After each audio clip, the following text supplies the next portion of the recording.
चलो न सब मिल कर शहीद नगर के याब आगा बढ़ाबी।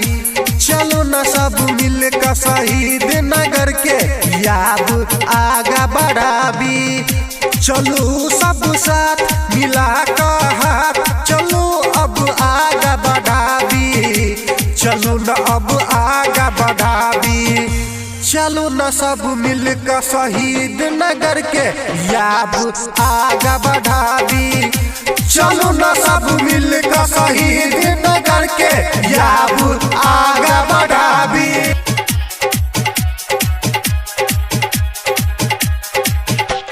स्वर्गो से सुंदर बना बजे चाहिए तो बनते अपन गामियो गामियो गामियो।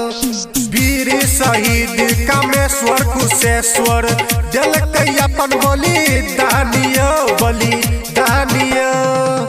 ई मिथिला के माटी उठा कर छापी कि बढ़िया काम करै छी कि बढ़िया काम करै छी।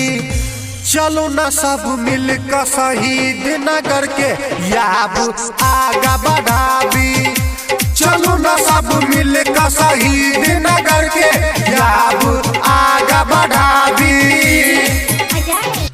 नगर पालिका जनता माबी उच्च उच्च ज्ञान छै ज्ञान छै ज्ञान छै। ओही पर चर्चा चल रहल छै अपना सब हक गाम के ये गाम के कि केकरो